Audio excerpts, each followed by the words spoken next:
V-Care Hair and Skin Clinic AFT Activated Follicular Transplant என்ற அதிநவீன procedure மூலம் பாதுகாப்பான ஹேர் டிரான்ஸ்பிளான்ட் செய்திட V-Careக்கு கால் பண்ணுங்க. இப்ப இருக்கிற அனுரகுமார் திசாநாயக்க கௌரவ ஜனாதிபதி அனுரகுமார் திசாநாயக்க கொஞ்சம் அவருடைய கொள்கை கோட்பாடுகள் சற்று வித்தியாசமானது. தமிழிசை கட்சியிலே போட்டி ஓட்டவர்களால் தோற்கடிக்கப்பட்ட என்னுடைய கருத்து. தன்னுடைய வெற்றிக்கு உழைப்பதற்காக தனக்கேற்றவர்களை போல அவருடைய ஆளுகை என்பது படிப்படியாக மேலோங்கி தற்போது ஒரு உச்ச நிலைக்கு இருக்கின்றது. நான் ஏற்கனவே ஒரு கட்சியினுடைய தலைமைகளாலேயோ கட்சியினுடைய மத்திய குழுவாலேயோ கட்சியினுடைய பொதுக்குழுவாலேயோ கட்டுப்படுத்த முடியாத அளவுக்கு அவருடைய செயற்பாடு அமைந்திருக்கு. சுமந்திரன் தோற்கடிக்கப்பட வேண்டும் என்ற ஒரே ஒரு நோக்கத்தை வைத்துத்தான் யாழ்ப்பாணத்திலே மக்கள் தமிழிசை கட்சிக்கு எதிராக வாக்களித்தார்கள். வைத்தியனுக்கும் சட்டத்தரணிக்கும் நாங்கள் பொய் சொல்லக்கூடாது, வைத்தியரும் டாக்டரும் லாயரும் பொய் சொல்லலாம். தேர்தல் நோக்கத்துக்காக தெரிவித்தார் என்பதால் நான் ஆரம்பத்தை தெரிவித்தேன். உண்மையிலே தேர்தல் நோக்கத்துக்காக, ஏன்னா தேசிய பட்டியலுக்காக நான் போக தேவைன்னா மக்கள் அதில் தன்னுடைய வெற்றியில அக்கறை எடுக்க மாட்டார் என்ற ஒரு காரணத்துக்காக தந்திரோபாயத்துக்கானது தான் அவர் இந்த செயற்பாட்டை செய்தார். அந்த காலத்திலேருந்து அந்த மொழிப்புலம் உள்ளவர்கள் அரசியலுக்கு வரலாம் என்ற ஒரு செயற்பாடு கூடுதலான அப்படித்தான். அதை விட இடையில ஒரு சட்டம் கொண்டார்கள் 70ஆம் ஆண்டில் அரசியலில் நகர்த்தப்படும் காய்கள், திரை மறைவில் நடக்கும் ரகசிய பீரங்கள், உலகத் தமிழர் அறிந்தேயாக வேண்டிய உண்மைகளை தேடி ஒரு உடறுப்பு.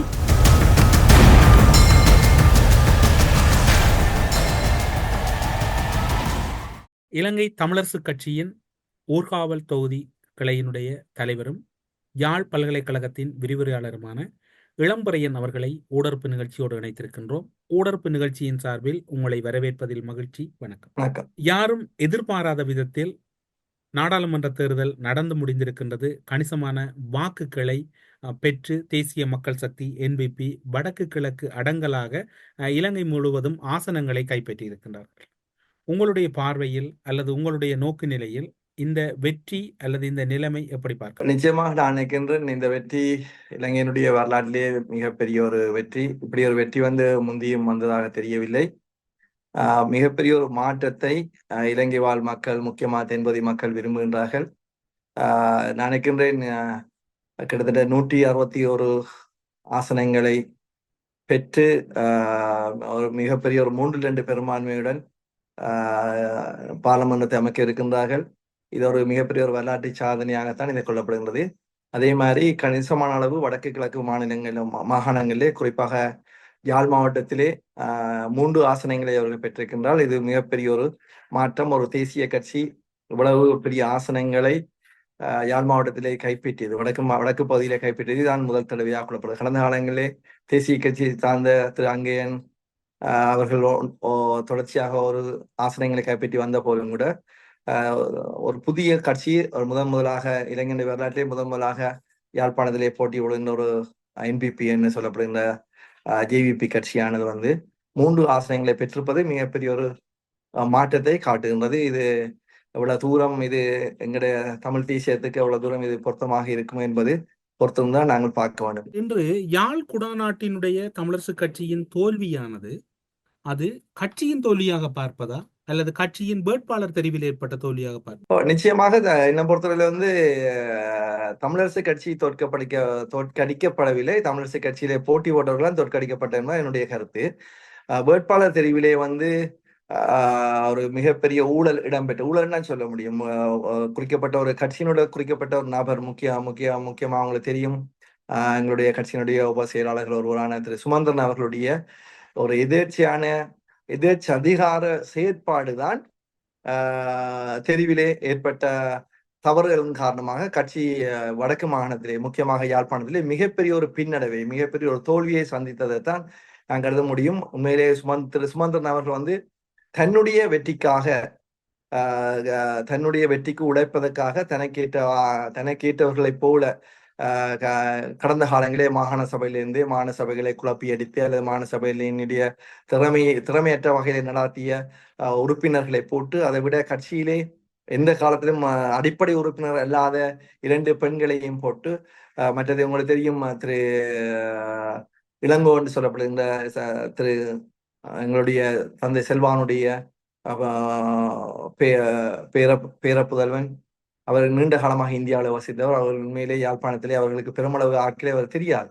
இருந்த போதும் தனக்கு ஏற்றபடி வேட்பாளர்களை தெரிவு செய்து இன்றைக்கு ஒரு யாழ்ப்பாணத்திலே ஒரு கட்சி வடக்கு மாநிலத்திலே ஒரு கட்சி ஒரு வெக்கப்படத்தக்க வகையிலே ஒரு அதல பாதாள நிலைக்கு கட்சியை கொண்டு போய் விட்டார் என்பதுதான் நாங்கள் மேலே எங்களுக்கு கவலை அளிக்கின்றது. ஒரு பாரம்பரியம் மிக்க கட்சி, 75 ஆண்டுகளை கடக்கின்ற கட்சி, தெரிவு குழுவினை ஒழுங்காக நியமித்து ஒரு முறையான வேட்பாளர் தெரிவு செய்வதில் என்ன உங்களுக்கு சிக்கல் இருக்கு? தெரிவுக்குழுல கூட வந்து இப்ப எனக்கு தெரியத்தக்கல கடந்த சுமந்திரன் வந்து கடந்த 2015ஆம் ஆண்டுக்கு பின்னர் நினைக்கிறேன் 2010ஆம் ஆண்டு தான் அவர் எங்களை கட்சியினுடைய பிரவேசித்தார் ஒரு தேசிய பட்டியலூடாக. அதன் பின்னர் அவருடைய ஆட்சி கட்சிக்கு அவருடைய ஆளுகை என்பது வந்து படிப்படியாக வந்து மேலோங்கி தற்போது ஒரு உச்ச நிலைக்கு இருக்கின்றது. நான் நினைக்கிறேன் ஒரு கட்சியினுடைய தலைமைகளாலேயோ அல்லது கட்சியினுடைய மத்திய குழுவாலேயோ கட்சியினுடைய பொதுக்குழுவாலேயோ கட்டுப்படுத்த முடியாத அளவுக்கு அவருடைய செயற்பாடு அமைந்திருக்கின்றது. உண்மையிலே ஒரு நான் சொல்ல போனா ஒரு அடாவடித்தனமான செயற்பாடு தான். உண்மையிலே இந்த ஒரு அவர் தனிப்பட்ட திறமைகள் அவருடைய சட்டவினுடைய அரசியல் இருக்கலாம். ஆனால் கட்சியினுடைய நிர்வாக கட்டமைப்புக்கு ஏற்ற மாதிரி கட்டுப்பட்டு இயங்காவிட்டால் வந்து உண்மையிலே கட்சியின் ஒரு பாதாள நிலைக்கு அல்லது சீரழிந்து அல்லது அழிவடைந்து செல்வதை நாங்கள் உண்மையிலே தடுக்க முடியாது. உண்மையிலே கடந்த காலங்களில் நாங்கள் பலத்த எதிர்ப்புகளையும் நாங்கள் அவருக்கு எதிராக தெரிவிக்கப்பட்ட போதும் கட்சியினுடைய தலைமைகள் வந்து அவருக்கு எதிரான ஒரு ஒழுக்காற்று நடவடிக்கைகளை எடுக்க முற்படாத காரணம் அது ஒரு பயமாக கொள்ளலாம். அதை எடுக்க விருப்பமில்லாத செயற்பாடு. உண்மையிலே எங்களுக்கு இந்த முறை தேர்தல் என்பது தமிழரசு கட்சிக்கு எதிராக வாக்களிக்கப்பட்ட போடப்பட்ட வாக்கள் என்பது சுமந்திரன் தோற்கடிக்கப்பட வேண்டும் என்ற ஒரே ஒரு நோக்கத்தை வைத்துத்தான் யாழ்ப்பாணத்திலே வந்து மக்கள் எங்கள் தமிழரசு கட்சிக்கு எதிராக வாக்களித்தார்கள். உண்மையிலே நீங்க சொன்ன மாதிரி 75 வருஷம் ஒரு பாரம்பரியமான கட்சி இன்றைக்கு மிகப்பெரிய ஒரு படுதோல்வியை சந்திருப்பேன்னு சொன்னால் அதுக்குரிய முழு காரணம் வந்து எங்களுடைய திரு சுமந்திரன் அவர்களே சாரும். அவர் உண்மையிலே வந்து அவருக்கு தெரியும் தனக்கு எதிரான அவர் சமூக ஊடகங்கள் வாயிலாக வந்து அறிந்திருப்பார் நினைக்கின்றேன். தனக்கு எதிரான செயற்பாடுகள் தனக்கு எதிராக மக்கள் வந்து அணிந்திருக்கிறார்கள் அல்லது வாக்காளர்கள் அணிந்திருக்கிறார்கள் தெரிந்தும் கூட அவருடைய எதிர்ச்சியான செயற்பாடும் அவர்களை சேர்ந்த ஒரு சிலருடைய செயற்பாடும் இன்றைய கட்சி மிகப்பெரிய பின்னடைவையும் மிகப்பெரிய ஒரு தலைகுனிவையும் யாழ்ப்பாணத்தில் ஏற்படுது. உங்களுக்கு தெரியும் எங்களுடைய கட்சியினுடைய தலைமைச் செயலகம் அமைந்திருப்பது யாழ் மாவட்டத்திலே.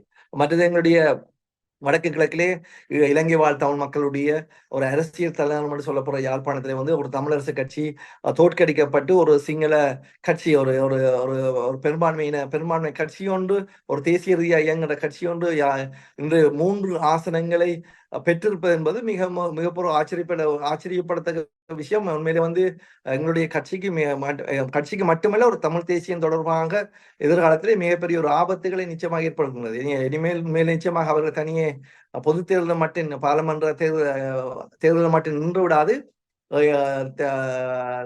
தேசிய மக்கள் சக்தியானது குறிப்பாக நீங்கள் பார்த்தீர்கள் என்றால் இளம்பரையன் அவர்களே, வட மாகாணத்தில் தான் இலங்கை தமிழரசு கட்சி படுதோல்வி அடைந்திருக்கின்றது. வன்னி மாவட்டத்தில் படுதோல்வி அடைந்திருக்கின்றது. குறிப்பாக வவுனியா உங்களுடைய கட்சியினுடைய பொதுச் செயலாளர் இருக்கின்ற இடத்தில் 5வது இடத்துக்கு கட்சி தள்ளப்பட்டிருக்கின்றது. மிக மிக தோல்வி அடைந்திருக்கின்றது. மற்றும் யாழ் மாவட்டத்தை பிரதிநிதித்துவப்படுத்தக்கூடியவர் தான் திரு சுமந்திரன் அவர்கள். யாழ் மாவட்டத்தின் அத்தனை தொகுதிகளும் தேசிய மக்கள் சக்தி NPP-இடம் சென்றிருக்கின்றது. முக்கிய பொறுப்புகள் அல்லது முக்கிய பிரமுகர்களின் கட்சியில் இவ்வாறான தோல்விகள் இடம்பெற்றால் கட்சியிலிருந்து பதவி விலகுகின்ற மரபு ஒன்று இருக்கின்றது, அல்லது கட்சிகளிலிருந்து சாதாரண உறுப்பினராகின்ற மரபு இருக்கின்றது. அது உங்களுடைய கட்சியில் இல்லையா? உண்மையிலே வந்து அதை நான் உங்களுக்கு சொல்ல வேண்டும் நினைக்கிறேன். 2020ஆம் ஆண்டு எங்களுடைய கட்சியினுடைய தற்போதைய தலைவர் வந்து மாவி சேனாராயா ஒரு சொற்ப வாக்குகளாலே தோல்வி அடைந்த தருணம் உடனடியாக திரு சுமந்திரன் அவர்கள் பத்திரிகையாளர் மாநாடு நடத்தி கட்சியினுடைய பொது தேர்தலே தோல்வி அடைந்த ஒரு தலைமை கட்சிக்கு தொடர்ந்து தலைமை வகிக்க கூடாது, அவர் தன்னுடைய தோல்வியை ஏற்று பதவியை ராஜினாமா செய்து ஏனையவர்களுக்கு வெற்றியீட்டியர்கள் வழங்கணும் என்ற ஒரு கருத்தை கூட பொது தேர்தலே அவர் கடந்த முறை 2020ஆம் ஆண்டு பொது தேர்தல் முடிந்த கையுடன் அவங்களுடைய தலைவரை கோரியிருந்தார். அந்த கோரிக்கை வந்து எங்களுடைய கட்சி தொண்டர்களே பலத்த எதிர்ப்பை அவர்களுக்கு நாங்கள் தெரிவித்திருந்தோம். அப்படி கோரியவர் வந்து நேற்றைய இடம்பெற்ற தேர்தலே படுதோல்வி அடைந்ததை தொடர்ந்து தன்னுடைய பதவியை உப செயலாளர் என்ற பதவியை அவர் விட்டுக் கொடுக்க தயாராக முன்வர வேண்டும் என்பது என்னுடைய கேள்வி. இன்றைக்கு வந்து அவர் 2020ஆம் ஆண்டு நீங்கள் பழைய அந்த வரலாறுகளை புரட்டி பார்த்தா தெரியும், அல்ல பத்திரிகைகளை புரட்டி பார்த்தா தெரியும். 2020ஆம் ஆண்டு அவர் ஒரு கோரிக்கை விடுத்திருந்தார். கட்சியினுடைய தலைமை நிச்சயமா வென்றுக்கணும், தோல்வியடைந்த தலைமை கட்சியில தொடர்ந்து அங்கம் வைக்கக்கூடாது, பதவி வைக்கக்கூடாது, அதை விட்டு இனியவர்களுக்கு விட்டுக் கொடுக்கணும் என்ற ஒரு கோரிக்கை விடுத்தார். அதே மாதிரி தானும் அந்த தோல்வியை தார்மீக பொறுப்படுத்தி தன்னுடைய உப செயலாளர் பதவியை ராஜினாமா செய்ய வேண்டும் என்பதை உண்மையிலே அவர் அதை அப்படிதான் அப்படி ஒரு இதை விரும்புவார் என்று சொன்னால் அவரும் இந்த தன்னுடைய பதவியை விட்டுக் கொடுக்கிறதுக்கு தயாராக முன்வர வேண்டும் என்பது என்னுடைய ஒரு கருத்து. குறிப்பாக பதில் பொதுச் செயலாளர் உங்களுடைய கட்சியினுடைய இப்போது முக்கிய விவகாரங்களை கையாளக்கூடியவர். இப்போது இருக்கின்ற சூழ்நிலையை பார்க்கின்ற போது அவர் இந்த விடயங்களை முறையாக கையாளுவாரா, அல்லது உங்களுடைய கட்சியில் மட்டும் தோல்விவிட்டாலும் பரவாயில்லை, என்ன நடந்தாலும் பரவாயில்லை, அனைவரும் பதவி வைக்கலாம்? இல்ல அவர்கிட்ட என்ன பொறுத்தவரை அவர் கடந்த உண்மையில வந்து பொதுச் செயலாளர் என்ற பதவியே வந்து அப்படி இருக்கக்கூடாது. எங்களுடைய கட்சியினுடைய ஜாபகமை வந்து கிட்டத்தட்ட கடந்த பொது தேர்தல் முடிவடைந்தவுடன் மத்திய குழு கூட்டம் கூட்டப்பட்டு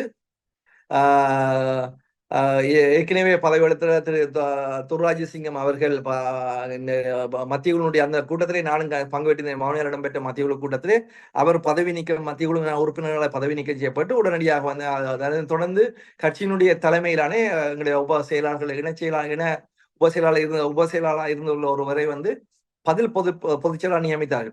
கிட்டத்தட்ட நான் நினைக்கிறேன் அவர் இந்த கடந்த பொதுத் தேர்தல் முடிவடைந்து இந்த கிட்டத்தட்ட 5 வருடங்களாக அந்த பதவியை வகிக்கின்றார்.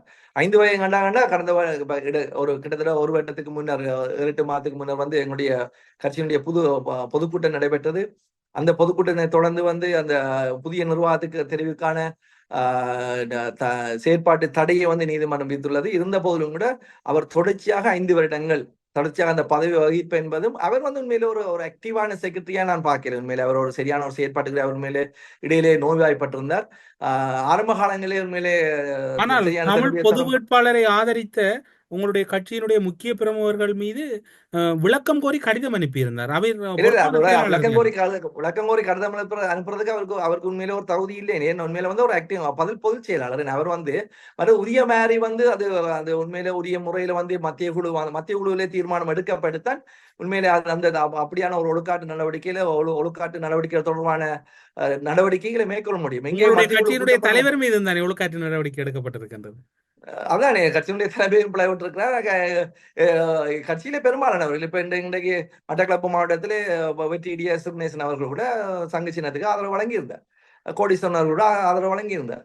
ஆகவே ஒழுக்காட்டு நடவடிக்கை என்பது யாரும் இது ஏற்படுத்துறது. என்ன பொறுத்தவரை ஒழுக்காட்டு நடவடிக்கை என்பது கட்சியை இவ்வளவு தூரம் பின்தங்கிய நிலைக்கு கொண்டு சென்றதுக்கு காரணமானவர்களே இந்த பொதுத் தேர்தலே கட்சியினுடைய வீழ்ச்சிக்கு காரணமானவர்களை விசாரித்து அவர்கள் மீது ஒழுக்காட்டு நடவடிக்கை எடுக்கணும் என்பது என்னுடைய ஒரு வினாவொலிய. ஒரு தமிழ் தேசியத்துக்காக பாடுபட்டு தமிழ் தேசிய திரட்சியை வெளிக்கொணர்வதற்காக தங்களுடைய பங்களிப்பை வழங்கிய கடந்த ஜனாதிபதி தேர்தலே சங்கு சின்னத்திலே கேட்ட எங்களுடைய கட்சியிலுடைய கேட்ட முன்னாள் பாராளுமன்ற அரியநேந்திரன் அவர்களுக்கு வழங்கிய ஆதரவுக்காக ஒழுக்காட்டு நடவடிக்கை எடுக்க வேண்டும் என்று சொன்னால் இன்றைக்கு இந்த கட்சியை இழிநிலைக்கு வடக்கு மாநிலத்திலே மிகவும் ஒரு கேவலமான நிலைக்கு எங்களுடைய தேர்தல் பெறுபவர் அடிப்படையில் ஒரு கேவலமான நிலைக்கு இட்டு சென்றவர் மீது கட்சி வந்து ஒழுக்காட்டு நடவடிக்கை எடுக்குமா? உண்மையில வந்து நீங்க பாத்தீங்கன்னா தெரியும், ஒரு மேற்குலக நாடுல வந்து ஒரு மிகப்பெரிய அரசியல் தோல்வியில் வரும் என்று சொன்னால் ஒரு தார்மீக பொறுப்படுத்த அந்த கட்சியினுடைய தலைவர் செயலாளர் அந்த நிர்வாகம் எல்லாம் பதவி விலகுவார். இல்லாவிட்டால் அந்த கட்சியினுடைய தோல்விக்கான காரணத்தை ஆராய்ந்து குறித்த அந்த கட்சிக்கு தோல்வி காரணமான நபர்கள் மீது அல்லது பிள்ளையா வழிநடத்திய நபர்கள் மீது நடவடிக்கை எடுப்பதுதான் வழக்கம். ஆனால் இலங்கையிலே வந்து அப்படி இல்லை. இங்க வந்து சுமந்திரன் சொல்வதுதான் சட்டம், சுமந்திரன் செய்வதுதான் சட்டம். இதான் தீர்மானமாக இருக்கணும். உண்மையிலே என்ன பொறுத்தவரையே கட்சியினுடைய பதில் செயலாளர் என்பவர் வந்து சுமந்திரனுடைய ஒரு கை பொம்மையாகத்தான் தற்போது செயற்படுகின்றார். அதனால்தான் அவர் மீது எங்களுக்கு மிகுந்த ஒரு நம்பிக்கையினத்தை ஏற்படுத்தி ஆரம்ப காலகட்டத்திலே அவர் திறமையாக செயற்பட்டார், நாங்கள் இல்லைன்னு சொல்லவில்லை. ஆனால் தற்பொழுது அவருடைய செயற்பாடுகள் நான் என்ன காரணமோ தெரியவில்லை, இடைக்காலத்திலே மிகுந்த நோய்வாய்ப்பட்டிருந்தார். நாங்கள் அதை நாங்கள் வைத்தியர் சிவமோகன் அவர்கள் குறிப்பிட்டார். அவர் எந்த வைத்தியசாலையில் இருந்தார், எப்படி இருந்தார் என்பதை அவரால் விளக்கம் தர முடியுமா? அவர் ஒரு வைத்தியர் தொடர்பில் ஒரு சந்தேகத்தை வெளியிட்டிருந்தார். அப்படியே நீங்கள் கூறுகின்ற வருத்தம் கூட ஒரு சிக்கலை ஏற்படுத்துகின்றது அல்லவா? அது உண்மையிலே எங்களுக்கு எனக்கும் கூட அதை உறுதிப்படுத்த முடியவில்லை. இருந்த போதும் கூட கடந்த திருவண்ணாமலையில் இடம்பெற்ற கடந்த பொது தேர்தலில் அந்த கட்சியினுடைய பொதுக்குழு புதிய தலைமைகளை நிர்வாகக்குழுக்களை நடந்த தெரிவு செய்யப்பட்ட பொதுக்கூட்டத்திலே அவர் மேலே கலந்து கொள்ளவில்லை. அப்போதுதான் நாங்கள் அவர்கள் காரணம் இருக்கின்றார்கள். அவர் மிக ஒரு நோய்வாய்ப்பட்டிருக்கிறார், அவர் வர முடியாது இருக்கிறார் சொன்னாங்க. ஆனால் அதனை தொடர்ச்சியாக அவர் வந்து கூட்டங்களை நடத்தி இருக்கிறார். தொடர்ச்சியாக அவர் வந்து இப்போ தற்போது தேர்தல் களத்திலே அவர் இறங்கியும் போட்டியும் போட்டிருக்கிறார். நாங்கள் உண்மையில் அதை நோய்வாய்ப்பட்டிருப்பதா என்பதை நான் கேவலப்படுத்த முடியவில்லை. ஆனால் நீங்க சொன்ன மாதிரி சிவமோகனுடைய கேள்வியும் ஒரு நியாயமானதாக இருக்க முடியும். யாரும் கேட்கவில்லை, வைத்தியரை பார்த்து கேட்டேன். அதனால்தான் நான் உங்களிடம் கேட்டேன். இப்போது உங்களுடைய கட்சிக்கு ஒரு தேசிய பட்டியல் வழங்கப்பட்டிருக்கின்றது. யாருக்கு வழங்கப் போகின்றீர்கள்?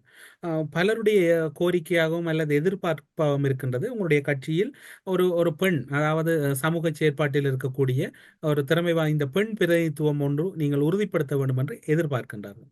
அதற்கு வாய்ப்பு இருக்கின்றதா? தமிழரசு கட்சியின் தேசிய பட்டியல் எத்திசையை நோக்கி பயணிக்க போகின்றது? இப்ப தமிழரசு கட்சியும் வந்து காலத்துக்கு காலம் தேவைக்கு ஏற்ற மாதிரி பெண் பிரதிநிதித்துவத்தை பற்றி சிந்திப்பார்கள், பெண் உரிமையை பற்றி சிந்திப்பார்கள். கடந்த 2020ஆம் ஆண்டு எந்த பெண் பிரதிநிதித்துவத்தை இவர்கள் அனுப்பினார்? 2020ஆம் ஆண்டு பார்லமெண்ட் சென்றவர்களே எந்த ஒரு பெண் பிரதிநிதித்துவம் இல்லை. கிடைத்த ஒரு மேல தேசிய பட்டிய ஆசனத்தை கூட அம்பாறையில் உள்ள வேட்பாளர், தோல்வியடைந்த வேட்பாளருக்கு அவர் வழங்கியிருந்தார்கள். அதாவது தமிழரசு கட்சியில முக்கியத்துவம் தங்கட தேவைக்கு ஏற்ற மாதிரி தான் அவர் சிந்திப்பார். தங்களுக்கு விருப்பமான பெண்ணை கொண்டு வர விரும்புபவர்கள் வந்து அப்படி ஒரு கதையை விட்டு விடுவார்கள். இப்போது அப்படி ஒரு கதை ஒன்று பரவலாக போகின்றது. உண்மையிலே வந்து ஒரு பெண் பிரதிநிதிகளை, பெண் வேட்பாளரை, ஒரு பெண் பார்லிமெண்ட் உறுப்பினர் தேசிய பட்டியல் ஊடாக அனுப்புவதை பற்றி எங்களுக்கு எந்த ஒரு ஆட்சேபனையும் இல்லை. நாங்கள் அதை வரவேற்கின்றோம். இருந்த போதிலும் தற்போது யாழ் மாவட்டத்திலே போட்டியிட்ட 2 பெண் வேட்பாளர்களும் வந்து எங்களுடைய பொதுக்குழு உறுப்பினர்களாலே பலத்த எதிர்ப்புகள் தெரிவிக்கப்படுகின்றது. அவர்கள் வந்து கட்சியிலுடைய எந்த ஒரு அடிப்படை உறுப்புரிமைகளையும் பெறாதவர்கள், வெளியிலிருந்து இறக்குமதி செய்யப்பட்டவர்களும், அவர்கள் வேறு கட்சிகளே ஆரம்ப காலங்களிலே சேர்ந்து இயங்கியவர்கள். முக்கியமாக குறிக்கப்பட்ட ஒரு பெண் வேட்பாளர் வந்து ஆரம்ப காலகட்டங்களிலே என்பிபி தேசிய மக்கள் சக்தியுடன் சேர்ந்து இயங்குவ ஆதாரங்களை அவர்கள் வெளியிட்டிருக்கிறார்கள். ஆகவே பெண் பெண் ஒருவருக்கு தான் வழங்கணும் என்று சொன்னால், எங்களுடைய நீண்ட காலமாக எங்களுடைய கட்சியிலே அங்கம் வகிக்கின்ற கட்சியினுடைய செயற்பாட்டிலே அதிகம் ஈடுபாடு கொண்டு, அல்ல கட்சியினுடைய போராட்டங்களிலே, கட்சியினுடைய செயற்பாடுகளிலே அதிகமாக பங்கு பெற்றியவர்களுக்கு தான் என்னுடைய வழங்கணும் என்ற கருத்தோடைய புதிதாக இறக்குமதி செய்யப்பட்டவர்களுக்கு வழங்குவதற்கு நாங்கள் எங்களுடைய எதிர்ப்புகளை நாங்கள் மேலே எங்களுடைய தொகுதி ரீதியாக நாங்கள் தெரிவிக்கணும். மேலே வந்து அதை ஏற்றுக்கொள்ள முடியாது. அவர் புதிதாக இறக்குமதி செய்யப்பட்டவர்கள் எந்த ஒரு கட்சியுடைய அடிப்படை உறுப்புரிமையும் பெறாதவர்களுக்கு நாங்கள் ஒரு கட்சியிலே அவர்கள் போட்டியிட்டு வெல்வதற்கான சந்தர்ப்பம் வழங்கிவிடும். அவர்கள் தோல்வியடைந்தவர்களுக்கு நாங்கள் மீண்டும் அதனூடாக ஒரு பதவியை வழங்குவது என்பதை ஏற்றுக்கொள்ள முடியாத விஷயம்.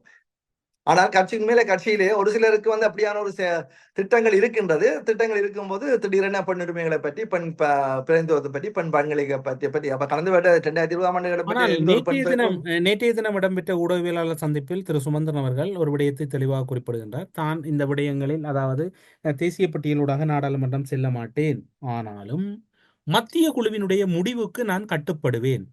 அங்கு சில விடயங்கள் சந்தேகத்தை எழுப்புகின்றது. நான் நாடாளுமன்றம் செல்ல மாட்டேன், மத்திய குழுவின் முடிவுக்கு கட்டுப்படுவேன் என்றால், இன்று மத்திய குழு சுமந்திரனுடைய கட்டுப்பாட்டில் இருக்கின்றது. அங்க இருக்கக்கூடிய கணிசமான உறுப்பினர்கள், உங்களுடைய கட்சியை பொறுத்தவரை ஜனநாயகம் கூறுகின்ற கட்சி, ஜனநாயகத்தின் பின்னால் செல்லுகின்ற கட்சி, அங்க இருக்கக்கூடிய கணிசமான உறுப்பினர்கள் ஒருவேளை யாழ் மாவட்டத்துக்கான நாடாளுமன்ற பிரதிநிதித்துவம் இல்லை, திரு சுமந்திரன் அவர்கள் நாடாளுமன்றம் செல்ல வேண்டும் என்றால் அதனை அவர் குறித்து கூறியிருக்கலாமா? சுமந்திரன் அவருடைய உங்களுக்கு தெரியும், எங்களுடைய கிராமங்களே தமிழ்ல ஒரு பழமொழி இருக்கின்றது, குடிகாரன் பேச்சு விடிஞ்சா போச்சுன்னு சொல்வார்கள். 2வது இன்னொரு பழமொழி இருக்கின்றது உலகத்திலே வந்து, ஒரு வைத்தியனுக்கும் சட்டத்தரணிக்கும் நாங்கள் பொய் சொல்லக்கூடாது, வைத்தியரும் டாக்டரும் லாயரும் பொய் சொல்லலாம். ஆகவே சுமந்திரன் நினைக்கிறேன், இன்றைக்கு சமூக வலைத்தளங்களிலே பல்லாயிரக்கணக்கானவர்களாலே பகிரப்படுகின்ற, நீங்க Facebookல போய் பாத்தீங்கன்னா தெரியும், பல்லாயிரக்கணக்கான பகிரப்படுகின்ற ஒரு வீடியோ அவர் தெரிவித்திருக்கின்றார். நினைக்கிறேன் எங்களுடைய சந்துரு என்ற ஒரு வெளியிடுகின்ற அது ஒரு யூடியூப் வீடியோல வந்து அவர் தெரிவித்திருக்கின்றார், தான் எந்த காரணம் கொண்டும் தோல்வி அடைந்தால் எந்த காரணம் கொண்டு நான் தேசிய பட்டியலூடாக நாங்கள் வரமாட்டேன் என்பது அறுத்துறுத்து தெரிவித்திருக்கின்றார். அது ஒரு உண்மையிலே ஒரு தேர்தல் நோக்கத்துக்காக தெரிவித்திருந்தாலும் தான் நான் ஆரம்பத்திலே தெரிவித்திருந்தேன். உண்மையிலே தேர்தல் நோக்கத்துக்காக. ஏன்னா தேசிய பட்டியலூடாக நான் போக தேவைன்னா மக்கள் வந்து அதில் தன்னுடைய வெற்றியில அக்கறை எடுக்க மாட்டார் என்ற ஒரு காரணத்துக்காக தந்திரோபாயத்துக்கான தான் அவர் இந்த செயற்பாட்டை செய்தார். நீங்க சொன்ன மாதிரி நான் அந்த அவருடைய பேட்டியை இன்று அவர் அளித்த பேட்டியை நான் பார்த்தேன் பத்திரிகையாளர் மாநாட்டிலே. அவர் நாசூக்காக தெரிவித்திருக்கின்றார். உண்மையிலே எனக்கு உண்மையிலே போக விருப்பமில்லை, தோத்தவர்கள் போற என்ற மரபை நாங்கள் ஆதரிக்க கூடாது. இது இவர் கடந்த காலங்களில் தெரிவித்திருக்கிறார். தோற்றவர்களை போகக்கூடாது என்ற அந்த மரபை நாங்கள் ஏற்கக்கூடாது. நான் உண்மையில வந்து இந்த மத்திய குழுவை பற்றி அவர் கதைக்க வேண்டிய தேவையில்லை. நீங்க சொன்ன மாதிரி மத்திய குழு என்பது அவருடைய கொண்டோலே அவருடைய கை அவருடைய கை சிக்னல்லே தான் தங்கி இருக்கு. அவர் எதை சொல்றாரோ அதை நாங்கள் மத்திய குழு தேர்க்கிறதுக்கு உங்களுக்கு தெரியும் மத்திய குழுவில் நிறைய முதியவர்கள் இருக்கின்றார். அவர்கள் வந்து அவரைத்தான் நம்பியதா எல்லாத்துக்கும் நம்பி அவர் இருக்கின்றார். அவருடைய செயற்பாட்டை ஆதரிப்பதற்கு அவர் நிச்சயமாக என்ன தெரியும், மத்திய குழுவிலே நிச்சயமாக அவர் தேசிய பட்டியலாக வருவார் என்பது எனக்கு வடிவாக தெரியும். எங்களுக்கு தெரியும். அது அவருடைய நான் உண்மையில அதை சொல்லுவாங்க, டாக்டர் லோயருக்கும் நாங்க போய் சொல்லக்கூடாது, டாக்டர் லோயரும் போய் சொல்லலாம். அந்த மாதிரி தான் உண்மையில வந்து எனக்கு தெரியும். அது இல்லாட்டி அவருக்கு உங்களுடைய கருத்தின் அடிப்படையில் பார்க்கின்ற போது சுமந்திரன் அவர்கள் தேசிய பட்டியலூடாக நாடாளுமன்றம் செல்வதற்கான வாய்ப்புகள் இருப்பதாக எடுத்துக்கொள்ளலாம். நிச்சயமாக அவருடைய சகாக்கள், அவருடைய பொது பட்டியல் உங்களுக்கு தெரியும், அவருடைய சகாக்களை பற்றி தெரியும் உங்களுக்கு. அவர்களை அவர் சார்பானாக்கள் அவர் சொல்லியிருக்கார், தன்னை சார்ந்தவர் ஒருத்தர் வெற்றி எடுக்கிறார் சொல்லி ஒரு பிரிவாக காய்ச்சிருக்கார். அந்த பேட்டியை நீங்க நுணுக்கமா பார்த்ததையும் உங்களுக்கு ஞாபகம் இருக்கு. இப்போது தமிழரசு கட்சியின் தெரிவிலும் அவர் கூறினார், ஸ்ரீதரன் அணி வெற்றி பெற்று விட்டது, சுமந்திரன் அணி தோல்வி அடைந்து விட்டது, எனது அணிக்கும் நீங்கள் பொறுப்புகள் வழங்க வேண்டும். சில வேளை இப்போது நீங்கள் கூறுகின்ற இடத்தில் இன்னும் ஒரு சந்தேகம் வலுக்கின்றது. என்னுடைய அணியில் ஒருவர் மட்டும் நாடாளுமன்றத்தில் இருக்கின்றார், அவர் தனித்து விட்டார், எனவே அவருக்கு ஒரு பாதுகாப்பாக வேண்டும் என்று கூறலாம். இல்ல ஒரு வக்கக்கான விஷயம். ஒரு கௌரவ ஸ்ரீதரன் அவர்கள் வெற்றியிருக்கிறார். ஆனால் பத்திரிகை மாநில தன்னை அணியை சார்ந்தவர் ஒருத்தர் தான் வன்னி பிரதேசத்தில் வெற்றியிருக்கார். ஏனையவர்கள் படுதோல்வி அடைந்தார் என்பதையும் அவர் ஒத்துக்கொள்கிறார். அது உண்மையிலே ஒரு கேவலமான விஷயம். என்ன சொன்னா, இதுக்குள்ள வந்து ஒரு 10 கிழமாடல இது கௌரவ சிறுதரன் வெட்டிட்டு அப்ப அவர்கள் உங்களுக்கு சிறுதரன் அவர்கள் வெட்டிட்டு இருக்காரு என்னோ நான் அதனை வரவேற்கிறேன், அவரை வாழ்த்துக்கள் தெரிவித்தேன் பிறகு சொல்றேன். உண்மையில வந்து இதுல பாகுபடுத்தி காட்ட வேண்டிய ஒரு 10 கிழமாண்டிலே கட்சிகளே இருந்தா பரவாயில்ல, 10 கிழமாண்டிலே ஒரு பொது அரங்கிலே வந்து இப்படி கூறியது என்பது ஏற்றுக்கொள்ள முடியாத ஒரு உண்மையிலே ஒரு அவருடைய தரத்தை அவருடைய தகுதியை அவர் தானே இழக்கின்ற ஒரு செயற்படத்தான் இருக்கின்றது. போன்ற தென்படவில்லையே இளம்பரையன் அவர்களே. இளம்பரையன் அவர்களுக்கு ஒரு வலி இருக்க வேண்டும், வேதனை இருக்க வேண்டும், ஒரு சம்பவம் தொடர்பில் நீங்கள் உங்களை சுய பரிசோதனை செய்து பார்க்க வேண்டும். அப்படியான தன்மை அங்கு தெரியவில்லை அவரிடம். அவர் நேரடியாக நீங்க அந்த பத்திரிகை மாநாட்டில பாத்தீங்கன்னா தெரியும், கட்சி எங்களுடைய நிருபர்கள் வந்து திருப்பி கேட்கிறார்கள் இல்லைங்க, அவர் கட்சி தோக்கவில்லை, கட்சி எங்களுக்கு வந்து 8 சீட் வந்திருக்கு, கடந்த காலங்களில் நாங்கள் இணைந்து போட்டி போட இவ்வளவு சீட் வரையில, தற்போது தனியா போட்டி போட 8 சீட் வந்திருக்கு நிரூபிக்கிறார். அப்ப என்ன திருவண்ணாமலையில என்ன போட்டி விட்டார், திருவண்ணாமலையில இணைந்து போட்டி போட்டார், சங்க சின்னத்தையும் வீடு சின்னத்தையும் இணைத்து வீடு சின்னத்துல போட்டி விட்டார் திருவண்ணாமலையில. அப்படி இணைந்து போட்டி போட அங்கு மிகப்பெரிய திருவண்ணாமலை மறை மாவட்ட ஆயரினுடைய கடுமையான அழுத்தத்தின் காரணமாகத்தான் இவரால் அங்கு அதிலிருந்து விலக முடியாமல் போனது. ஏனைய மாவட்டங்கள் அதே மாதிரி இங்கும் கூட இவர் வந்து தேசிய மக்கள் சக்தியினுடைய பலத்தை இவர் குறைத்து மதித்திருக்காங்க. உண்மையிலே வந்து இவர் ஒரு அரசியல் சாணக்கியன் என்று சொல்லப்படுகின்றது. அரசியலே ஒரு நிபுணத்துவமான சொன்னா ஒரு ஒன்றைக்கு வந்து மிக பெரும்பான்மையான அடிப்படையில மிக வரலாறு காணாத வெற்றியை ஜனாதிபதி அவர்கள் வெற்றியிட்டு இருக்கின்றார் சொன்னால், அதே போல பொது தேர்தலில் மிகப்பெரிய மாற்றம் வரும் என்பதை அவர் ஊகிக்க தவறிவிட்டார். உண்மையில வந்து நாங்கள் எல்லோரும் கேட்டிருந்தோம். ஆனா அவர் சொன்னார் வந்து பழையபடி தமிழ் தேசிய கூட்டமைப்பிலே நாங்கள் எல்லாரும் ஒன்று சேர்ந்து கேட்கணும் என்று சொன்னார். அவர் பகிரங்கமா அறிவித்து 3 நாள் டைம் கொடுத்தார். தமிழ் தேசிய கூட்டமைப்பிலே இணைய விரும்ப தமிழரசு கட்சியில் இணைந்து கூட்டமைப்பா இணைய விரும்புகிறவர்கள் வாருங்கள் சொன்னால் அவர்கள் ஒரு தரம் போகவில்லை. ஆனா உரிய முறையில அந்த பேச்சுவார்த்தையை இணைய கட்சிகளுடன் நடத்தி இருந்தா வெற்றிட்டுக்கலாம். ஆனா இன்றைக்கு நீங்க பத்திரிகை மாநாட பார்த்தா தெரியும், திரும்ப அவர் சொல்றாரு வந்து நாங்கள் அவர்கள் நீங்க தமிழ் தேசிய கூட்டமைப்பு சார்பா வந்து நீங்க போட்டி போட்டிருந்தீங்கன்னு சொன்னா நீங்க அதிக ஆசனங்களை பெற்றிருக்கீங்க. இல்லை, நாங்கள் வந்து எப்பவும் பலமா இருந்தோம், நாங்கள் அதிக ஆசனங்களை பெற்றிருக்கின்றோம். கிழக்கிலே வந்து இன்றைக்கு திருவண்ணாமலையில வந்து வீட்டு சின்னமும் சங்க சின்னமும் சேர்ந்து கேட்க முடியும்னு சொன்னால் ஏன் வடபகுதியில கேட்க முடியாது? இன்றைக்கு உங்களுக்கு ஒரு புள்ளி விவரம் தாரே நீங்க கவனிங்க பிளீஸ். நீங்க பாருங்க, இன்றைக்கு தமிழரசு கட்சி இன்று யாழ் மாவட்டத்தில் 63,322 வாக்குகளை பெற்றுக்கின்றது. தமிழரசு கட்சியிலே அங்கம் வகித்திருந்த அகில இலங்கை தமிழ் காங்கிரஸ் 22,986, ஜனநாயக தமிழ் தேசிய கூட்டணி 22,513 சுயேட்சை குழு 14 எங்களுடைய சட்டத்தின் தவராச தலைமையிலான 7,436 தமிழ் மக்கள் கூட்டணி விக்னேஸ்வரன் அவர்களுடைய கட்சி வந்து 15,295. இவர்கள் அனைவரும் 2004 ஆண்டு, உங்களுக்கு தெரியும் 2004 ஆண்டு தமிழ் தேசிய கூட்டமைப்பு எங்களுடைய தேசிய தலைவர்களால் அமைக்கப்படும் போது இவர்கள் அனைவரும் ஒன்றாக இருந்தவர்கள். பிற்காலத்தில் 2015 ஆண்டு விக்னேஸ்வரன் அவருடைய கட்சியின் விக்னேஸ்வரன் அவர்கள் ஒன்றாக இருந்தார். உங்களுக்கு தெரியும் அதிலே காங்கிரஸ் வந்து இடைக்காலத்தில் வெற்றி சென்றது. இந்த 5 கட்சிகளும் சேர்ந்து கேட்டிருக்கும் என்று சொன்னா 1,36,557 வாக்குகள் யாழ் மாவட்டத்தில் கிடைக்கப்பெற்றிருக்கும். ஆகவே தமிழ் தேசத்துக்கு அளிக்கப்பட்ட வாக்குகள் தான் இங்கே பங்கிடப்பட்டிருக்கின்றன. தமிழ் டிஎன்ஏ தமிழ் தேசிய கூட்டமைப்புக்கு வலிமையாக அளிக்கப்படுகின்ற வாக்குகள் தான் தற்போது பிரிபட்டு போயிருக்கு என்பதால் உண்மையில ஒரு நிரூபணம். இங்க பாருங்க, என்பிபி தேசிய மக்கள் சக்தி வந்து 80,830 வாக்குகளை பெற்று 3 ஆசனங்களை கைப்பற்றிருக்கிறார். கடந்த பொதுத் தேர்தல் உங்களுக்கு தெரியும், இதான் முதல் தமிழரசு கட்சி தனியாக கேட்கின்ற 2004 பின்னர் தமிழரசு கட்சி தனியாக நின்று போட்டியிடுகின்ற பல பரீட்சையை பார்த்துக்கின்ற முதலாவது தேர்தல். 2020 ஆண்டு காங்கிரஸ் திரு எங்களுடைய முன்னாள் முதலமைச்சர் விக்னேஸ்வரனை தவிர்த்து ஏனைய கட்சியுடன் போட்டி போட்டு தமிழரசு கட்சி வந்து 1,16,000 மேற்பட்ட வாக்குகளை தமிழ் தேசிய கூட்டமைப்பட்ட பேர்ல போட்டு பெற்றிட்டு 3 ஆசனங்களை நாங்கள் யாழ்ப்பாணத்தை பெற்றோம். ஆனால் இன்றைக்கு தனித்து போட்டி போட்டு ஒரு ஆசனத்தை தான் நாங்கள் மிகவும் பெற்றுக்கணும் என்று சொன்னால், உண்மையிலே எங்களுக்கு இந்த தமிழ் தேசிய கூட்டமைப்புக்கு அளிக்கப்பட இருக்கின்ற வாக்குகள் தான் சகலதும் ஏனைய கட்சிகள் தமிழ் தேசிய கூட்டமைப்புல டிஎன்ஏ பிரிந்து போன கட்சிகளுக்கு அளிக்கப்பட்டிருக்க என்பதை நாங்கள் ஏற்றுக்கொள்ள வேண்டும். ஆகவே சேர்ந்து கேட்டிருந்தால் உண்மையில வந்து 1,36,555 வாக்குகள் 557 வாக்குகள் அளிக்கப்பட்டிருந்தால் 3 அல்லது 4 ஆசனங்களை நாங்கள் நிச்சயமாக பெற்றிருக்க முடியும். இந்த ஒரு தந்திரவாய செயற்பாடு உண்மையில வந்து நீங்க சொன்ன மாதிரி இந்த ஒரு எங்களுடைய கட்சியினுடைய கொள்கை வகுப்பாளராகவும் கட்சியினுடைய தேர்தல் தந்திரபாயங்களை வகுப்பாளராகவும் நாங்கள் ஒருவரிடம் இந்த பொறுப்பை கையெழுத்ததன் காரணமாக இன்றைக்கு யாழ்ப்பாணத்திலே மிகப்பெரிய ஒரு பின்னடைவை தமிழரசு கட்சி தனியொருவர் என்று குறிப்பிடுகின்றீர்கள். அவர் ஒரு கட்டத்திலே கூட்டம் இடம்பெறுகின்ற போது தவராசாவுக்கு நீங்கள் ஆசனம் கொடுத்தால் நான் கட்சியை விட்டு வெளியேறுவேன் என்று குறிப்பிட்டிருக்கின்றார். சரியா? நீங்கள் வடிவாக புரிந்து கொள்ளுங்கள் வினாவினை.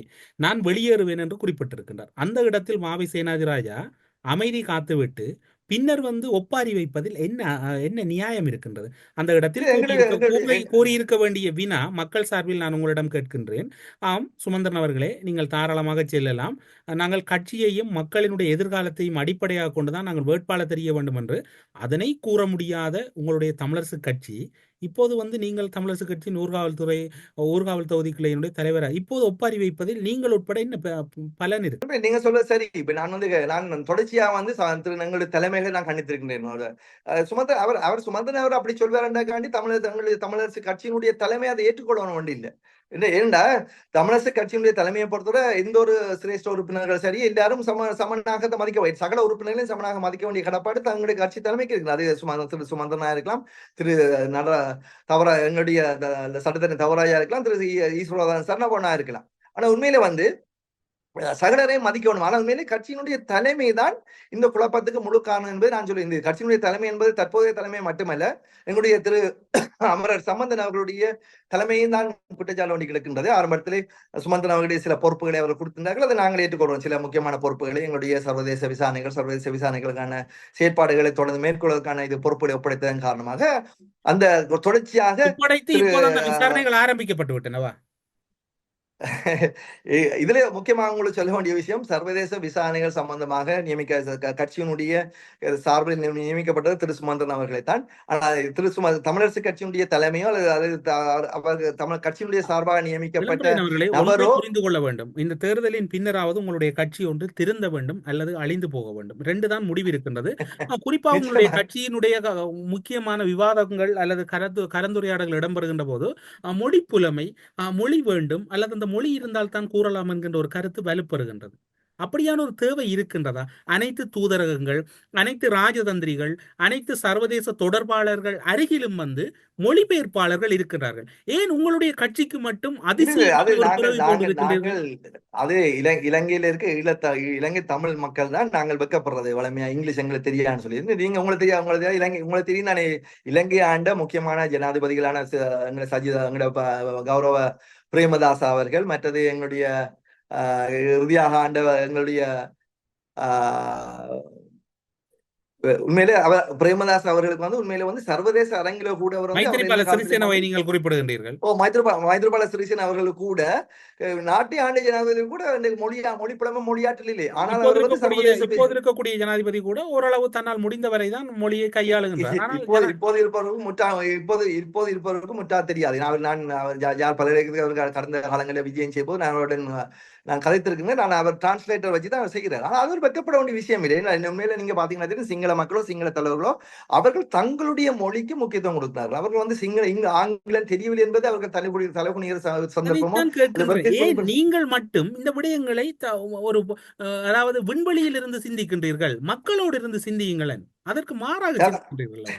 கட்டாயம் வந்து எங்களுக்கு உண்மையில ஆங்கில புலமை தேவையில்லை. உண்மையில வந்து எங்களை உண்மையில வந்து உங்களுக்கு தெரியும், அவர் சிறிதரன் அவர்கள் கடந்த 20 வருடங்களாக அவர் வந்து ஆங்கில புலமை குறைவான புலமையை தான் உள்ளவர். ஆனா இருந்த போதும் அவருடைய தமிழ் மொழி உள்ள புலமை, அவருடைய துணிவு, அவர் சர்வசாதாரணமாக தன்னுடைய கடமைகளை பாராளுமன்றத்திலே உரையாற்றுவது வந்து சகல கடமைகளை தானே செய்து கொண்டிருக்கின்றார். உண்மையில வந்து கட்சிக்கு வந்து ஆங்கில இது வந்து என்ன சொல்லுங்க 1970-70களிலே இந்த தந்தை செல்வானுடைய காலத்திலே வந்து ஆங்கிலம் தெரிந்தவர் தான் ஒரு அரசியலுக்கு வரலாம், ஆங்கிலம் தெரிந்தவர் தான் ஒரு பாராளுமன்ற. கோட்டுச்சூட்டு போட்டவர்களுக்கு இருந்த தமிழரசு கட்சியை பின்னர் சற்று மாற்றினார்கள். மீண்டும் கோட்டுச்சூட்டு போட்டவர்களுக்கு தமிழரசு கட்சி மாற்றப்பட்ட போது மக்கள் மாற்றி விட்டார்கள். இதுல முக்கியமா என்னன்னு சொல்லணும்னா, என்னுடைய தந்தையார் அடிக்கடி சொல்வார், உங்களை எல்லாம் நாங்கள் கொண்டே வந்து நீங்கள் படிக்கிறதுக்கு ஊர்ல படிக்கிறதுக்கு போதிய பள்ளி பாடசாலை இருக்கின்றது, உங்களை சென்ட் ஜோன்ஸ்ல ஒண்டி நான் சேர்த்ததுக்கு காரணம் வந்து நீங்கள் ஆங்கிலம் படிக்கணும்னு சொல்லி 1949ஆம் ஆண்டு தந்தை செல்வா கட்சியில் தமிழிசை கட்சியிலே ஆரம்ப உறுப்பினராக இணைந்த என்னுடைய தந்தையார் வந்து மொழி புலமை காரணமாக, மொழி புலமை அவருக்கு போதிய இல்லாத காரணத்தால் வந்து அவர் ஒரு ஆசிரியர், ஒரு அதிபராக இருந்தவர் இல்லாத காரணத்தால் தந்தை செல்வா அவருக்கு தேர்தலில் பங்குவிட்டதற்கான வாய்ப்புகளை வழங்கவில்லை. தந்தை செல்வா கூட நேரடியாக அவர் சொல்லியிருக்கின்றார், நீங்கள் உங்களுக்கு போதிய மொழி புலமை மாணிக்கவாசன் உங்களுக்கு காணாது, ஆனால் நீங்கள் ஏனையவர்களை விட்டுக் கொடுக்கணும்னு சொல்லித்தான். அப்ப அவர் வந்து நெடுக கவலைப்படுவார். உண்மையிலேயே ஒரு மொழியை காரணம் காட்டி ஒரு திறமையானவர்களை பாதிக்கப்பட்டவர் உங்களுடைய தந்தை. அப்படி யாரையும் நாங்கள் தியாகி என்று கூறிவிட முடியாது இல்லையா? இல்ல இது அந்த காலத்துல நீங்க சொன்ன மாதிரி இப்ப இல்ல, அந்த காலத்திலே இருந்து அந்த மொழிப்புலம் உள்ளவர்கள் அரசியலுக்கு வரலாம் என்ற ஒரு செயற்பாடு கூடுதலான அப்படித்தான்.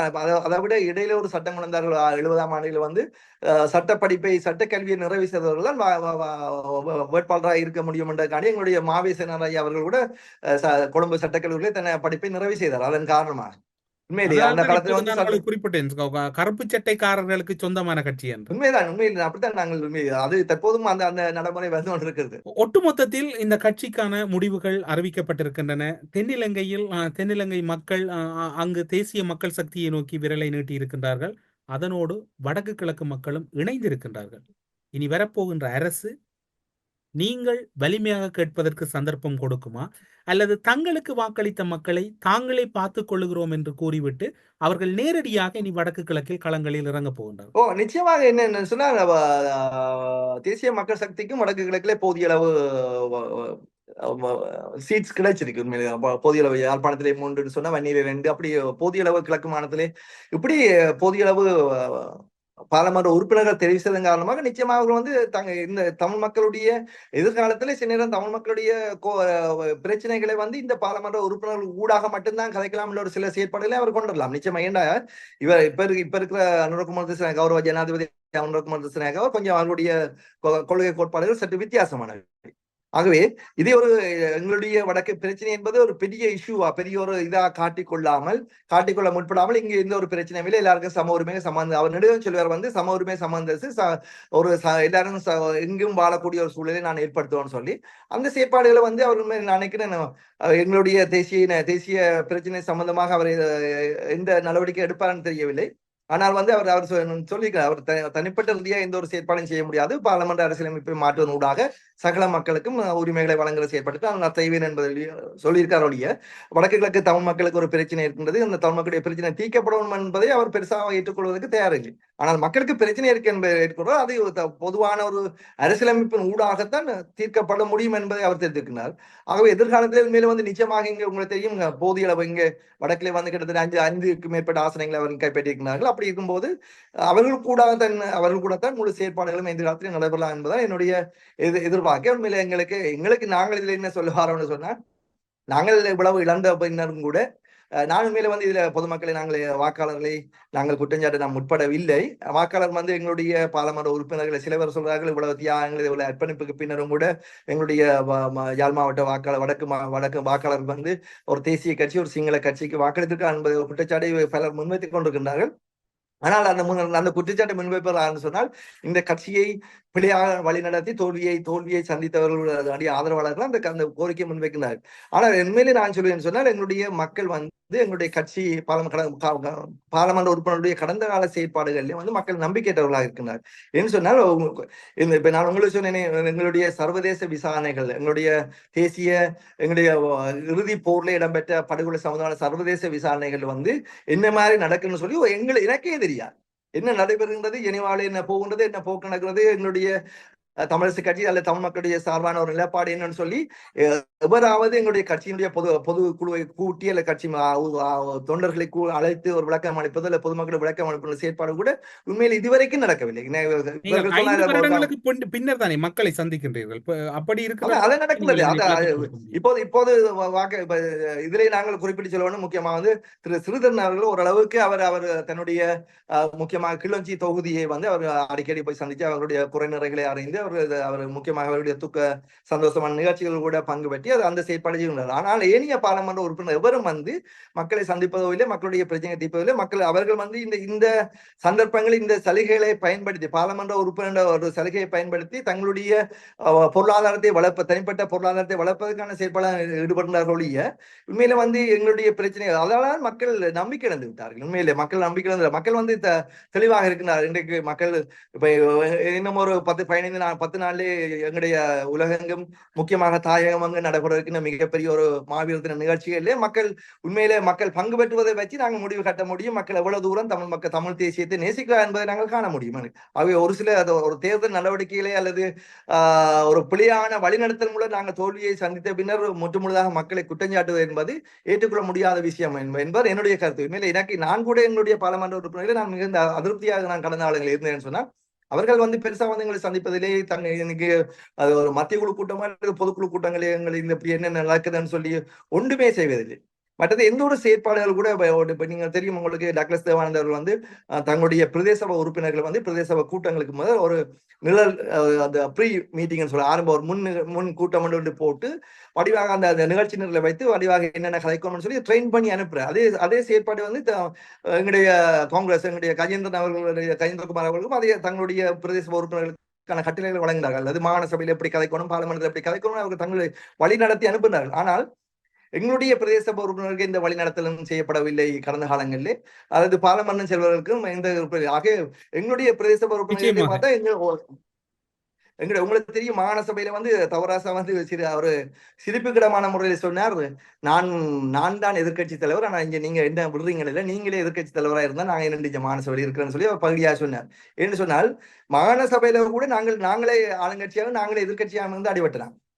அவங்க உண்மையில வந்து நான் அடிக்கடி எங்களுடைய பொதுக்குழு எங்களுடைய மத்திய குழு கூட்டத்தில் நான் ஒரு சில வருடங்கள் நான் இருந்தேன். அப்போது நான் சொல்வது உண்டு, இந்த மாகாண சபை கூட்டங்களுக்கு முன்னர் அல்லது பிரதேச சபை கூட்டங்களுக்கு முன்னர் நீங்கள் ஒரு சிரேஷ்ட உறுப்பினரையோ இல்லை பாராளுமன்ற உறுப்பினரை வைத்து நீங்கள் ஒவ்வொரு பிரதேச சபை மெம்பரையும் அழைத்து நீங்கள் என்ன மாதிரி நீங்க நாளைக்கு அடுத்த நாள் நடைபெறுகின்ற கூட்டங்களை சந்திக்கணும், எப்படி நீங்கள் வாக்களிக்கணும் அப்படி.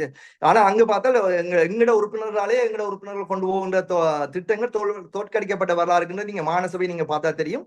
மாகாண சபையிலே நியதி சட்டங்களை நிறைவேற்றுவதிலே மிகுந்த கஷ்டப்பட்டார். இன்றைக்கு வடமத்திய மாகாண சபை வந்து அதிகூடிய நியதி சட்டங்களை நிறைவேற்றினார்கள். ஆனா எங்களுடைய முன்னாள் முதலமைச்சர் கொண்டு வர நியதி சட்டங்களை வந்து அப்போதைய மாகாண சபையினுடைய சபாநாயகராக இருந்த சிவஞானம் கூட அதுக்கு மிகுந்த எதிர்ப்பை தெரிவித்து அந்த சட்டங்களை தோற்கடிப்பில் தான் இந்த அக்கறை காட்டினார். ஆக உண்மையில வந்து எங்களோட மக்கள் வந்து எங்களுடைய செயற்பாடு இவர்களிடம் ஆட்சியை கொடுத்தால் அல்லது இவரிடம் பாராளுமன்ற உறுப்பினர் பதவியை கொடுத்தால் அல்லது இவரிடம் மாகாண சபையை கொடுத்தால் இவர்கள் எப்படி நடத்துவார்கள் என்பதை கண்கூடாக கண்டுவிட்டார்கள். ஆகவே மக்கள் வந்து தாங்கள் பொறுப்பு வாய்ந்த நேரத்தில் குறிப்பாக தேர்தல் முடிவுகளின் பின்னர் தாயக பரப்பில் ஏற்பட்டிருக்கக்கூடிய மாற்றங்களும் மக்கள் சொல்லி நிற்கின்ற செய்திகளும் எதிர்வரும் நாட்களில் ஏற்பட போகின்ற முக்கிய மாற்றங்களின் பின்னரான இலங்கை தமிழரசு கட்சியின் உள்ளக ரீதியான புனரமைப்புகளும் அந்த கட்சியினுடைய முடிவுகளில் பின்தங்கி இருக்கின்ற விடயங்களும் என்று பல்வேறுபட்ட முக்கியமான கட்சி மற்றும் தமிழர் தேசம் தொடர்பான தகவல்களை பகிர்ந்து கொண்டமைக்காக சிறப்பு நன்றிகளோடு உங்களிடம் விடைபெற்றுக் கொள்கிறோம். நன்றி, வணக்கம். நன்றி. அரசியலில் நகர்த்தப்படும் காய்கள், திரைமறைவில் நடக்கும் ரகசிய பீரங்கள், உலகத் தமிழர் அறிந்தேயாக வேண்டிய உண்மைகளை தேடி ஒரு உடறுப்பு.